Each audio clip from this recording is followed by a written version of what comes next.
Good morning. Celkon mobile సమర్పిస్తున్న business breakfast షోకి స్వాగతం. ఏషియన్ మార్కెట్స్లో ప్రస్తుతం కొంత వీక్ ట్రేడింగ్ ట్రెండ్ కనిపిస్తుంది. యుఎస్ ఎకానమీకి సంబంధించి త్వరలోనే రేట్ హైక్ ఉండబోతోంది అంటూ జేనెట్ ఎలెన్ ఫెడ్ చైర్పర్సన్ ఇచ్చిన స్టేట్మెంట్స్తో కొంత ఏషియన్ మార్కెట్స్లో వీక్ ట్రెండ్ కనిపిస్తుంది.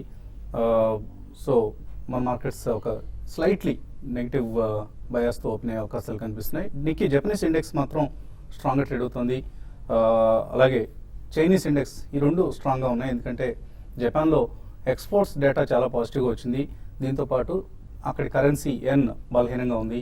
ఈ రెండు కారణాలతో జపనీస్ ఇండెక్స్ నిక్కీ స్ట్రాంగ్గా ట్రేడ్ అవుతుంది. అలాగే షాంఘై ఇండెక్స్ అంటే చైనీస్ ఇండెక్స్ షాంఘై కూడా స్ట్రాంగ్గా ఉంది. ప్రధాన కారణం చైనాలో స్టిమ్యులస్ మెజర్స్ను త్వరలో అమలు చేయబోతున్నారు అన్న అంచనాలతో లాస్ట్ 2-3 ట్రేడింగ్ సెషన్స్గా చైనీస్ ఇండెక్స్ రెండు కూడా స్ట్రాంగ్గా ఉన్నాయి, Hang Seng and Shanghai index. So ఈ నేపథ్యంలో ఇండియన్ మార్కెట్స్లో పరిస్థితి ఎలా ఉందని ఒకసారి చూస్తే, ఎక్స్పైరీ వీక్ ఇది, F&O ఎక్స్పైరీకి మార్కెట్స్ సిద్ధమవుతున్నాయి. గురువారంతో మే నెల సిరీస్ క్లోజ్ అవుతుంది. సో లాస్ట్ వీక్ మనం గమనిస్తే సెన్సెక్స్ నిఫ్టీలు 2.3% లాభపడ్డాయి. సో కొంత కన్సల్టేషన్ తర్వాత లాస్ట్ వీక్ స్ట్రాంగ్గా క్లోజ్ అయ్యని చెప్పుకోవచ్చు. అండ్ వర్స్ట్ అయిపోయిందని అనుకోలేం ఇంకా, ఎందుకంటే సెక్టరల్ లీడర్షిప్ ఏది కనపట్లేదు ఇండెక్స్ స్టాక్స్ సంబంధించి. బ్యాంక్ స్టాక్స్ ఇంకా అండర్ పెర్ఫామ్ చేస్తున్నాయి. ఫ్రైడే రోజు కూడా బ్యాంక్ నిఫ్టీ వీక్గా క్లోజ్ కావడం చూసాం. అలాగే ఈ ఉదయం కొంత ఎర్నింగ్స్ ఇంపాక్ట్ కనిపిస్తుంది. State bank of India result పాజిటివ్గా వచ్చినప్పటికీ మార్కెట్స్ నెగిటివ్గా తీసుకున్న దీన్ని. ప్రధానంగా రీస్ట్రక్చర్డ్ అసెట్స్ పర్సంటేజ్ బాగా పెరిగిందన్న అంచనా అన్న వార్త కొంత స్టాక్ మీద నెగిటివ్ ఇంపాక్ట్ చూపించింది. బట్ కొన్ని బ్రోకింగ్ సంస్థలు మాత్రం చాలా పాజిటివ్గా ఉన్నాయి, బుల్లిష్గా ఉన్నాయి కూడా. In fact state bank of India షేర్స్కు ₹400 టార్గెట్ ప్రైస్ని ఇస్తుంది Citigroup. But result reaction మాత్రం నెగిటివ్గా ఉంది. రీస్ట్రక్చర్డ్ అసెట్స్ అంత ముందు యావరేజ్ 3.6, 3.7 ఉన్న రీస్ట్రక్చర్డ్ అసెట్స్ పర్సంటేజ్ ఇప్పుడు 4.3% పెరిగింది. ఇది ఎస్బీఐకి సంబంధించి కొంత నెగిటివ్ అంశం. అలాగే ఐటీసీ రిజల్ట్ వీక్గా వచ్చింది. ఈ ఉదయం బహుశా ఐటీసీ స్టాక్ ఇండెక్స్ను డ్రాక్ చేసే అవకాశం కనిపిస్తుంది. టీసీఎస్, సన్ఫార్మా వంటి స్టాక్స్లో మాత్రం కొంత డెలివరీ బేస్డ్ బయింగ్ చూస్తున్నాం మనం. సో అది ఇటువంటి స్టాక్స్ కొంత ఇండెక్స్కు సపోర్ట్గా నిలిచే ప్రయత్నం చేయొచ్చు. ఫారిన్ ఇన్స్టిట్యూషనల్ ఇన్వెస్టర్స్ సెల్లింగ్ ఆగిపోయింది. అలాగే ఇండెక్స్ ఫీచర్స్లో కాల్ ఆప్షన్స్ను కొనుగోళ్లు కొనసాగిస్తున్నారు. కాల్ ఆప్షన్స్ కొంటూ ఉన్నారు. సో 8400 వంటి కాల్ ఆప్షన్స్ను అగ్రెసివ్గా కొన్నారు ఎఫ్ఐఎస్. ఇది కొంత పాజిటివ్ ధోరణిగా చెప్పుకోవచ్చు. మేబీ షార్ట్ టర్మ్లో కొంత ఇండెక్స్లో మనకి ఏదైనా బ్రేక్అవుట్ వచ్చే అవకాశం కూడా ఉంది అనిపిస్తుంది ఎఫ్ఐ డేటాని బట్టి చూస్తే. అదర్వైజ్ ఒక క్లియర్ బ్రేక్అవుట్ వస్తేనే నిఫ్టీకి సంబంధించి మేబీ 8450 పైన స్ట్రాంగ్గా ట్రేడ్ కాగలిగితేనే నెక్స్ట్ లెవెల్స్ లైక్ 8600, 8700కి వెళ్తుంది. అదర్వైజ్ కొంత వీక్ అయ్యి కిందకు వస్తే మాత్రం తిరిగి 8000 లెవెల్స్ లాంటి వరకు వచ్చినా కూడా మనం చెప్పలేము. కాబట్టి కొంత కన్ఫ్యూజ్ స్టేట్లోనే మార్కెట్స్ అని అనుకోవచ్చు. ఇక్కడ నుంచి ఒక clear breakout either positive side or negative side వస్తేనే మార్కెట్స్కి ఒక డైరెక్షన్ అనేది వస్తుంది. మార్కెట్స్ పరిస్థితి గురించి మాట్లాడేందుకు మనతో అనలిస్ట్ సిద్ధంగా ఉన్నారు. సో లాస్ట్ వీక్ ఇండిసెస్ రెండు కూడా సెన్సెక్స్ నిఫ్టీలు స్ట్రాంగ్గా క్లోజ్ కావడం చూసాం. ఈవెన్ మిడ్ క్యాప్ ఇండెక్స్ కూడా 2% పైగా పెరగడం చూసాం. సో ఈ వారం కూడా ఇదే ట్రెండ్ కొనసాగుతుంది అనుకుంటున్నారు, లేదా ఎక్స్పైరీకి ముందు ఉండే వాలటైలిటీ ఏదైతే ఉంటుందో అది మార్కెట్స్ను డ్రాగ్ చేస్తుంది అనుకుంటున్నారు? ఐ థింక్ ఈ వారం ఎక్స్పైరీ వీక్ అండి. ప్రాబ్లీ మనం లాస్ట్ 7 to 8 డేస్గా చూస్తే మనకి 8089 నుంచి ఆల్మోస్ట్ మనం 8480 అంటే 400 పాయింట్స్ మనం పెరగడం చూసాం నిఫ్టీలో. సో ఈ కంటెస్ట్లో ప్రాబ్లీ ఒక మైనర్ రెసిస్టెన్స్ అయితే కనిపిస్తుంది, మేబీ 8500 అండ్ 8546. సో 8546 అనేది మనకి 100-day మూవింగ్ యావరేజ్. సో దాని అబోవ్ క్లోజ్ అవుతేనే ప్రాబ్లీ మళ్ళీ ఒక న్యూ బ్రేక్అవుట్ వచ్చే ఛాన్స్ ఉంది అప్ సైడ్. అదేవిధంగా డౌన్ సైడ్ చూస్తే కనుక మనకి 8312 దగ్గర ఒక గట్టి సపోర్ట్ కనిపిస్తుంది. ప్రాబ్లీ 200-day మూవింగ్ యావరేజ్ అయితే సపోర్ట్ తీసుకోవచ్చు. సో ఈ జోన్ని ప్రాబ్లీ నో ట్రేడింగ్ జోన్గా మనం పరిగణించవచ్చు. సో ఇక్కడ నుంచి I think 100-150 points down side ఉంది. అలాగే బ్రేక్అవుట్స్ రావాలి అంటే 8550 క్రాస్ అవుతేనే మళ్ళీ 87-8750 దాకా అప్ సైడ్ వెళ్ళే అవకాశం ఉంది. సో ఈ సిచ్యువేషన్లో ప్రాబ్లీ బుల్స్కి రిస్క్ టు రివార్డ్ ఫేవరబుల్గా కనిపించలేదు. So upside about 50 to 60 points ఉంది, and downside market correct అవుతే కనుక ఒక 150 to 200 పాయింట్స్ దాకా పడే అవకాశం ఉంది. అదేవిధంగా బ్యాంక్ నిఫ్టీ కనుక మనం చూస్తే ఫ్రైడే సెషన్లో మనకు ఒక బేరిష్ ఎంగల్ఫింగ్ బార్ అంటారు. సో అది మనకి రావటం చూసాం మనం. సో ప్రాబ్లీ ఇట్లాంటి బార్స్ వచ్చినప్పుడు మోర్ వీక్నెస్ అనేది మనం చూడొచ్చు బ్యాంక్ నిఫ్టీలో. సో 18,430 అక్కడ క్లోజ్ అయింది. మేబీ 18,150 అక్కడ వస్తే మటుకు ఒక సపోర్ట్ జోన్గా మనం చెప్పుకోవచ్చు.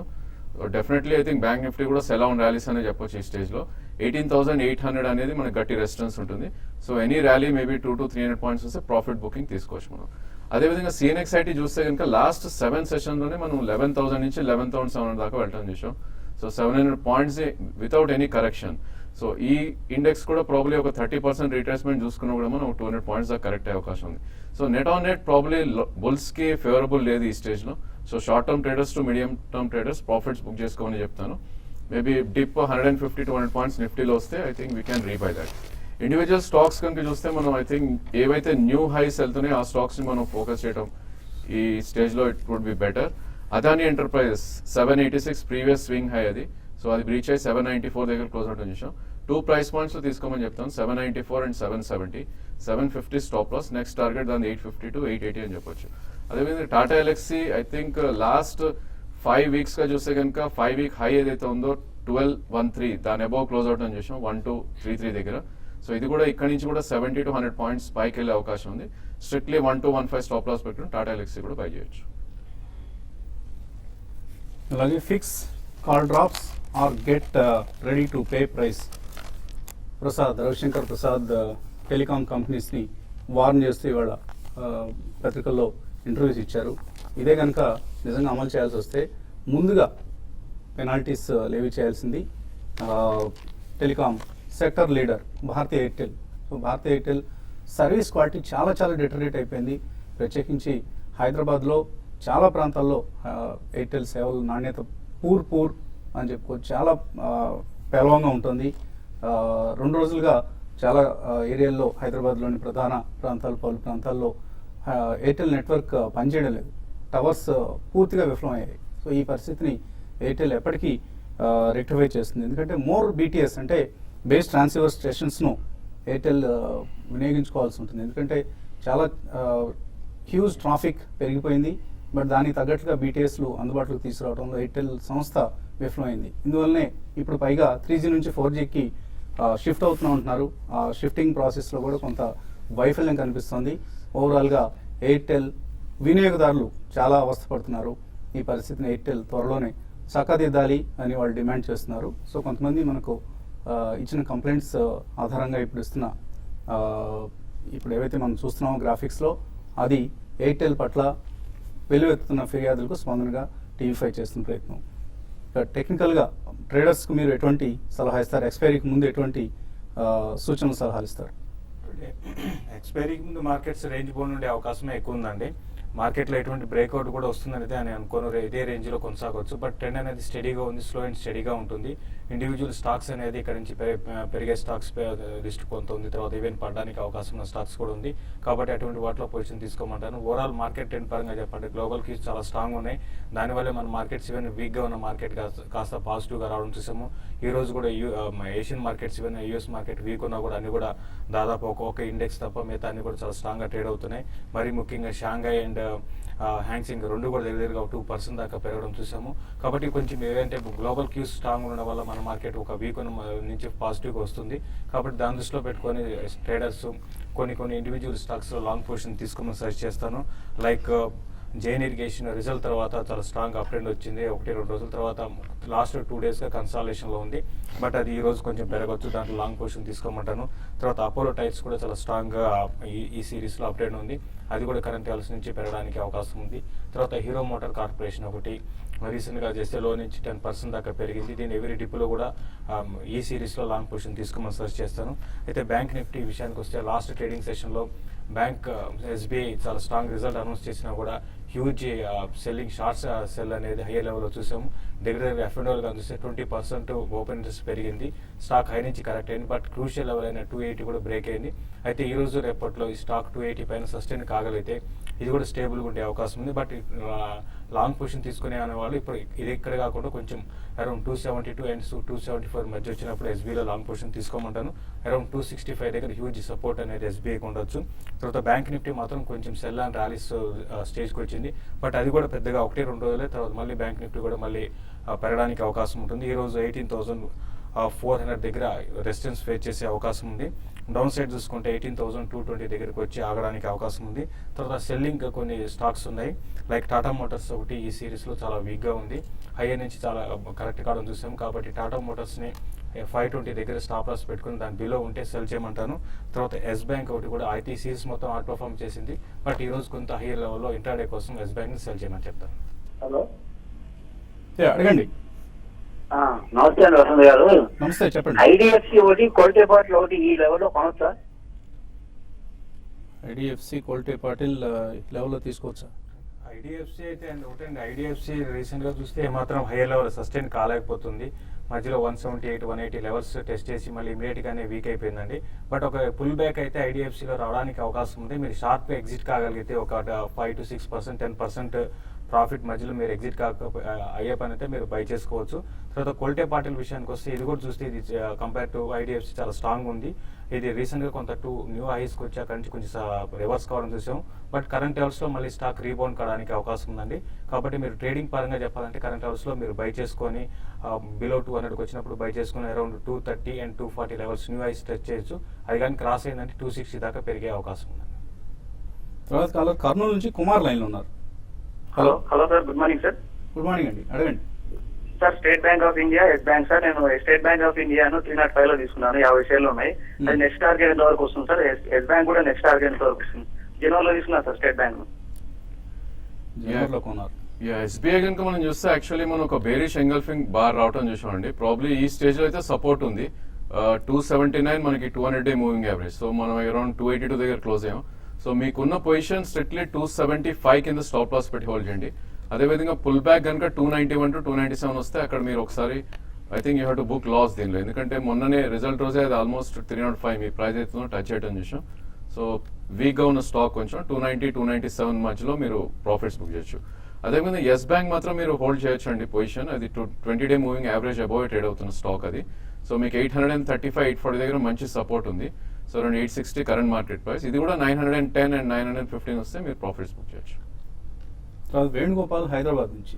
హలో సార్, అడగండి. ఎన్సీసీ 90 దగ్గర పే చేశాను సార్. నేను అది లాంగ్ టర్మ్ కోసం చూస్తున్నాను, అది హోల్డ్ చేయొచ్చా అని అడుగుతాను కాల్ చేశాను. ఇంకొకటి బయోకాన్ కూడా అది తీసుకోవచ్చా అని అడుగుతాను కాల్. చూడండి, ఎన్సీసీ విషయానికి వస్తే అంటే కరెంట్ లెవెల్స్లో ఇది కొంచెం కరెక్షన్ అనేది దీంట్లో చూస్తున్నామంటే 100 రూపీస్ నుంచి నాన్ స్టాప్గా 80 రూపీస్ దాకా రావడం చూసాము. లాస్ట్ హోప్ ఏంటంటే 82 దగ్గర సపోర్ట్ ఉంది. అది కానీ బ్రేక్ అయితే ఇంకా ఫర్దర్ కూడా వీక్ అవ్వచ్చు. బట్ మీరు లాంగ్ టర్మ్ 1 year, 1.5 year అంటున్నారు కాబట్టి హోల్డ్ చేయండి. మరీ ముఖ్యంగా రిజల్ట్లో ఇంప్రూవ్మెంట్ అనేది ఈ స్టాక్ ఇక్కడ నుంచి పెద్దగా పడకపోవచ్చు అనిపిస్తుంది. మీరు మార్కెట్లో మేజర్ కరెక్షన్ వస్తే ఒక కరెక్షన్ వచ్చినా కూడా మళ్ళీ ఇమీడియట్గా బౌన్స్ బ్యాక్ కావచ్చు. మీరు లాంగ్ టర్మ్ 1 year, 1.5 year ఉద్దేశం ఉంటే మాత్రం హోల్డ్ చేయమని చెప్తాను. తర్వాత బయోకాన్ విషయానికి వస్తే బయోకాన్ రీసెంట్గా లాస్ట్ ఒక 2-3 ఏళ్ళుగా ఇన్వెస్ట్మెంట్ చేసిన వాళ్ళకి కూడా రిటర్న్ ఏం లేదండి. ఫార్మా స్టాక్స్, ఫార్మా సెక్టర్ అన్ని కూడా బాగా పెరుగుతున్నా కూడా అయితే ఇప్పట్లో ఈవెన్ రిజల్ట్ పరంగా కూడా చూసిన లాస్ట్ క్వార్టర్స్ కూడా ఏమంత ఎంకరేజింగ్గా లేదు. కాబట్టి నా ఉద్దేశం ప్రకారం దీనికన్నా వేరే స్టాక్లో ఇన్వెస్ట్ చేసుకోమంటాను. రీసెంట్గా మంచి రిజల్ట్ అనౌన్స్ చేసిన క్యాడిలా ఫార్మాలో మీరు లాంగ్ టర్మ్ కోసం ఇన్వెస్ట్ చేసుకోమని చెప్తానండి. కరీంనగర్ నుంచి శ్రీనివాస్ రెడ్డి. హలో హలో, అడగండి Srinivas Reddy. Hello hello sir, నమస్కారం. నమస్తే అండి, అడగండి. సార్, గతి నా దగ్గర 250లో ఉన్నాయి సార్, 300 షేర్స్. అవి ఆల్రెడీ తీసుకోమంటారా లేకుంటే తీసేయమంటారా? గతి కనుక చూస్తే లాస్ట్ 5 to 6 months గా ఒక కరెక్షన్ మోడ్ లో ఉండండి. 340 నుంచి ఆల్మోస్ట్ మనం 196 దాకా కరెక్ట్ అవడం చూసాం. సో డెఫినెట్లీ దీనిలో మంచి సపోర్ట్ 170 ఆ రేంజ్ లో ఉందండి. సో ఇప్పుడు యావరేజ్ చేయొద్దు, ప్రాబ్లీ 170, 165 మధ్యలో వస్తే మీరు యావరేజ్ చేయండి. మళ్ళీ నెక్స్ట్ 3 to 6 months కనుక హోల్డ్ చేస్తే మీ ప్రైస్ వచ్చే అవకాశం ఉంది. మేబీ 360, 370 దాకా కూడా వెళ్ళే అవకాశం ఉంది. హోల్డ్ చేయండి మీరు. పశ్చిమ గోదావరి జిల్లా నుంచి రవీంద్ర లైన్లో ఉన్నారు. Hello hello Ravindra. సార్ నమస్తే అండి. నమస్తే, అడగండి. హలో అడగండి మీ హలో, ఫోన్ నమస్తే. ఏంటి? నమస్తే సార్, నేను SBI 242 లో ఒక 500 తీసుకున్నాను సార్. ఇంకేమైనా కిందకు వస్తే ఇంకొక 500 తీసుకోమంటారా? అది ఒకటి. రెండోది సిప్ల 655లో ఒక షార్ట్ ఉంది సార్, అది ఒకటి. యాక్సిస్ బ్యాంక్ 555లో 2 షార్ట్లు ఉన్నాయి, 2 లాట్లు. వీటిని ఏం చేయమంటారో కాస్త చెప్పండి సార్. సిప్లా అయితే మీరు అంటే షార్ట్ అంటే మీరు ఇంతకుముందు కూడా చెప్పడం జరిగిందండి ఇవి స్ట్రాంగ్ ఉందని, బట్ ఈ రోజు రేపట్లో వచ్చే కరెక్షన్ లో మీరు షార్ట్ కవర్ చేయమంటాను. ఎస్బీఐ అయితే మీరు ఇంకా కరెంట్ అవర్స్ లో కాకుండా ఒక చిన్న కరెక్షన్ వచ్చినప్పుడు 78 రూపీస్ కరెక్షన్ ఎస్బీఐలో రావచ్చండి. వచ్చినప్పుడు మీరు హోల్డ్ చేసుకుని, మరీ ముఖ్యంగా ఏంటంటే రిజల్ట్ బాగా అనౌన్స్ చేశారు కాబట్టి స్టాక్ షార్ట్ టర్మ్ కరెక్షన్ అయినా కూడా ఈ సిరీస్ అయిపోయాక మళ్ళీ ఎస్బీఐ పెరగడానికి అవకాశం ఉంటుంది. ఎవ్రీ డిప్లో ఎస్బీఐని బై చేయమంటాను. తర్వాత ఎస్ బ్యాంక్ విషయానికి వస్తే ఇది ఎస్ బ్యాంక్ చాలా స్ట్రాంగ్ ఉందండి, బట్ ఈ రోజు చిన్న కరెక్షన్ రావచ్చు. బట్ ఏదైనా కూడా ఎస్ బ్యాంక్ షార్ట్ టర్మ్ కి మీడియం టర్మ్ కూడా అప్ ట్రెండ్ కొనసాగవచ్చు. మీరు దాని లాంగ్ పొజిషన్ హోల్డ్ చేయండి. సిప్లా కొంచెం ఒక 10 రూపీస్ పడితే మీరు షార్ట్ కవర్ చేయండి, ఇది కూడా పెరిగే అవకాశం ఎక్కువ ఉందండి. సునీల్ కుమార్ మెయిల్ పంపించారు, సెంచరీ టెక్స్టైల్స్ కొందాం అనుకుంటున్నారు, ఎలా ఉంటుంది ఇది? చాలా స్ట్రాంగ్ గా ట్రేడ్ అవుతున్న స్టాక్ అండి. ప్రాబ్లీ స్టాక్ చూస్తే కనుక మనకు ఒక కరెక్షన్ కూడా రావడం చేసాం 793 నుంచి ఆల్మోస్ట్ 620. సో 2 ప్రైస్ పాయింట్స్ లో మీరు డెఫినెట్ గా కొనొచ్చండి. మేబీ 650 దగ్గర ఒక మంచి సపోర్ట్ ఉంది, అది ఫస్ట్ ప్రైస్ పాయింట్ గా. అలానే 580 200 day moving average second price point గా తీసుకోండి. డెఫినెట్లీ 1 year హోల్డ్ చేస్తే కనుక ప్రాబ్లీ 800 to 850 దాకా వెళ్ళే అవకాశం ఉంది. ఇందిరా అన్న పేరుతో వచ్చింది, టాల్బ్రోస్ ఆటోమోటివ్ 150 రూపాయలకు కొన్నారట 2 రోజుల కోసం. మీరు మొన్న పోయిన వారం కూడా అడిగారండి, 2 రోజులు అయిపోయింది అంటే ఇంకా మళ్ళీ ఇంకో 2 రోజులు ఎక్స్టెండ్ చేసుకుంటున్నారా ఏంటో తెలియదు. ఇలా 2 రోజుల కోసం కొనదగ్గ స్టాక్ కాదు అని మనం క్లియర్గా చెప్పాం లాస్ట్ వీకే. మళ్ళీ అడగటం వలన ఉపయోగం లేదు. సాధ్యమైనంత వరకు అవాయిడ్ చేయండి అటువంటి పొజిషన్స్ని, 2 రోజులు 1 రోజు పొజిషన్స్ని. మూమెంటం ఉన్న స్టాక్స్లో ప్లే చేయొచ్చు ట్రేడింగ్ కోసం, బట్ నాట్ ఇన్ టాల్బ్రోస్ లాంటి స్టాక్లో కాదు. ఎన్సీసీ హోల్డ్ చేస్తున్నారు 90 రూపాయల్లో, ఎన్వి చంద్రశేఖర్ హోల్డ్ చేయొచ్చు, ఎగ్జిట్ కావచ్చు. ఐ థింక్ ఈ స్టేజ్ లో హోల్డ్ చేయొచ్చు అండి. ప్రాబ్లీ 170 నుంచి ఆల్మోస్ట్ మనం 83 దాకా కరెక్ట్ అవడం చేసాం. సో మాక్సిమం ఇక్కడ నుంచి కరెక్ట్ అయినా కూడా మేబీ 73 and 69 దగ్గర అయితే 200 డే మూవింగ్ యావరేజ్ చాలా గట్టి సపోర్ట్ ఉంది. లాంగ్ టర్మ్ కోసం అయితే డెఫినెట్లీ హోల్డ్ చేయటం, మళ్ళీ 1 year హోల్డ్ చేయగలిగితే 120 125 దాకా వెళ్ళే అవకాశం ఉంది. అలాగే ఎస్బీఐ 285 కాల్స్ ఉన్నాయి, ఏం చేయాలి దాన్ని? ఎస్బీఐ ఈ రోజు కొంచెం ఓపెనింగ్ వీక్ గా ఉంటుందని, బట్ 272 and 274 దగ్గర షార్ట్ టర్మ్ సపోర్ట్ రావచ్చు. అక్కడికి వచ్చినప్పుడు కొంచెం షార్ట్ కవరింగ్ వస్తే మళ్ళీ పుల్ బ్యాక్ వస్తుంది. బట్ ఈ సిరీస్ లో అయితే పెద్దగా పెరిగే అవకాశం అయితే కనపట్లేదండి. హోండా సిఎల్ పవర్, ఇది పవన్ కుమార్ అడుగుతున్నారు, ఫండమెంటల్ ఈ కంపెనీ ఎలా ఉంది, తీసుకోవచ్చు ఇక్కడ? హోండా సిఎల్ పవర్ ఫండమెంటల్ గా స్ట్రాంగ్ లేదండి, దీనికన్నా మీరు వేరే దాంట్లోకి ఇన్వెస్ట్ చేసుకోమని చెప్తానండి. రఘురామ్ గొర్రెపాటి హెచ్ఓఈసి హిందుస్థాన్ ఆయిల్ ఎక్స్ప్లోరేషన్ 49 రూపాయల్లో కొన్నారు, ఏం చేయాలి దీన్ని? ఐ థింక్ ఇవన్నీ కొద్దిగా 1 to 2 weeks పర్ఫామ్ చేసే స్టాక్స్ అండి. ప్రాబ్లీ ఇక్కడ మీరు ప్రాఫిట్స్ బుక్ చేసుకొని you can shift to some other performing stock. Apollo hospitals 1113లో, సిప్లా 680 రూపాయలు కొన్నారు, సుబ్బారావు ఫ్యూచర్స్లో కొన్నారు అనుకుంటాను, హోల్డ్ చేయొచ్చు అవి. రెండు కూడా హోల్డ్ చేయదగ్గ స్టాక్స్ అండి. అపోలో హాస్పిటల్ కొంత రిజల్ట్ తర్వాత కొంత వీక్ ఉన్న మళ్ళీ స్ట్రాంగ్ గా మనకి బౌన్స్ బ్యాక్ కావడం చూసాము. 1280 and 1260 దగ్గర హ్యూజ్ సపోర్ట్ ఉంటుంది. 1320 కానీ క్రాస్ అయిందంటే 1400 దాకా రావచ్చు.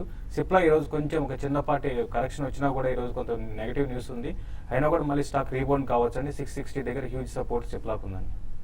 Jayaram Reddy 3i Infotech first source solutions ఈ లెవెల్లో ఎంటర్ కావచ్చా? 3i అయితే పూర్తిగా అవాయిడ్ చేయండి. మనం చాలాసార్లు చెప్పాం 3i ఇన్ఫోటెక్లో ఎవరు ఎంటర్ కావద్దు, చాలా ప్రాబ్లమ్స్ ఉన్న కంపెనీ ఇది. ఐసిఐసిఐ కూడా కంప్లీట్గా ఈ కంపెనీ నుంచి ఎగ్జిట్ అయిందంటూ మనం గతంలో కూడా ఎన్నోసార్లు చెప్పాం, ఇప్పుడు కూడా అదే రిపీట్ చేస్తున్నాం. 3i ఇన్ఫోటెక్ అవాయిడ్ చేయండి, ఫస్ట్ సోర్స్ తీసుకోవచ్చు. టోటలీ సైడ్ వేస్ లో ట్రేడ్ అవుతున్న స్టాక్ అండి. ఆల్మోస్ట్ ఇది మనకి 44 నుంచి అరౌండ్ 30 దాకా కరెక్ట్ అవడం చూసాం. ఐ థింక్ స్ట్రాంగ్ చార్ట్స్ అయితే కొద్దిగా సైడ్ వేస్ ఉందండి. మేబీ 2 ప్రైస్ పాయింట్స్ 31 దగ్గర కరెంట్ మార్కెట్ ప్రైస్ లో 50% and 25 దగ్గర తీసుకోండి. మేబీ 1 year హోల్డ్ చేస్తే కనుక మీకు 25 to 30% రిటర్న్ వచ్చే అవకాశం ఉంది. కాక్స్ అండ్ కింగ్స్ పద్మ అతలూరి అడుగుతున్నారు, ఈ లెవెల్లో తీసుకోవచ్చా? అలాగే మనాలి పెట్రోకెమికల్స్ తీసుకోవచ్చా లాంగ్ టర్మ్ కోసం? కాక్స్ అండ్ కింగ్స్ మీకు ఇన్వెస్ట్మెంట్ కోసం డెఫినెట్ గా మీరు బై చేయొచ్చండి. ఫండమెంటల్స్ ఇంప్రూవ్ అవుతున్నాయి ఈ స్టాక్ లో లాస్ట్ ఒక 1 year గా కంపేర్ చేసుకుంటే, కాబట్టి కాక్స్ అండ్ కింగ్స్ బై చేయొచ్చు. మనాలి పెట్రోల్ మాత్రం అవాయిడ్ చేయండి. రాజలక్ష్మి అడుగుతున్నారు, లాంగ్ టర్మ్ కోసం ఫార్మా స్టాక్స్ రికమెండ్ చేయమంటున్నారు. లాంగ్ టర్మ్ కోసం ఫార్మా అంటే మీరు సిప్లా ఒకటి డ్యూ ఉందండి, ఇంకా పెరగడానికి అవకాశం ఉంది. మిగతా అన్ని స్టాక్స్ కూడా ఎక్స్పెన్సివ్ అయిపోయినాయి, కాబట్టి సిప్లా ఒకటి బై చేసుకోమంటాను. తర్వాత రిపీటెడ్ గా చెప్తాను, క్యాడిలా ఒకటి చాలా స్ట్రాంగ్. తర్వాత ఇప్పుడు ఉన్న అన్ని ఫార్మా స్టాక్స్ లో ఫ్రంట్ లైన్ లో వాల్యుయేషన్స్ లో అట్రాక్టివ్ ఉన్న స్టాక్ అని 28 PE దగ్గర కోట్ అవుతుంది, కాబట్టి క్యాడిలాను కూడా లాంగ్ టర్మ్ కోసం రిజల్ట్స్ బెటర్ గా వస్తున్నాయండి. మిడ్ క్యాప్ కంపెనీస్ అన్ని కూడా మంచి రిజల్ట్స్ ఇచ్చాయి. నాట్కో ఫార్మా కావచ్చు, దివీస్ కావచ్చు, వీటిలో మీరు కొద్దిగా పొజిషన్స్ తీసుకోవచ్చు, but with long term perspective. Kiran Kumar అడుగుతున్నారు, సిఎస్సి తీసుకున్నారు 570 రూపాయలు, హోల్డ్ చేయొచ్చు, ఎగ్జిట్ కావచ్చు? చాలా వోలటైల్ గా ట్రేడ్ అవుతున్న స్టాక్ అండి. ప్రాబ్లీ లాంగ్ టర్మ్ కోసం అయితే హోల్డ్ చేయొచ్చు. 5 to 7% కరెక్ట్ అయితే ఫర్దర్ యాడ్ చేయొచ్చు. సౌత్ ఇండియన్ బ్యాంక్ 31 రూపాయల్లో హోల్డ్ చేస్తున్నారట. సంతాల అన్న పేరుతో అడుగుతున్నారు. ఎగ్జిట్ కావచ్చా, వెయిట్ చేయొచ్చా? టోటలీ అండర్ పర్ఫార్మ్ చేస్తున్న స్టాక్ అండి. ప్రాబ్లీ కొద్దిగా ర్యాలీస్ వచ్చినప్పుడు దీనిలో నుంచి ఎగ్జిట్ అయ్యి పర్ఫార్మ్ చేసే stock DCB and federal bank చాలా బాగా పర్ఫార్మ్ చేస్తున్న చార్ట్స్ ప్రకారం వీటిలో షిఫ్ట్ అవ్వం. సౌత్ ఇండియన్ బ్యాంక్ మనం ఎన్నోసార్లు చెప్పామండి, అవాయిడ్ చేయండి, చాలా అండర్ పెర్ఫార్మ్ చేస్తున్న స్టాక్ అని. ఎంతోమంది చిన్న షేర్ ఉన్నారు, బట్ స్ట్రక్ అయిపోయారు. ఇది ఇవాళ సెల్కాన్ మొబైల్స్ బిజినెస్ బ్రేక్ఫాస్ట్. మధ్యాహ్నం స్మార్ట్ ఇన్వెస్ట్లో మళ్ళీ కలుద్దాం.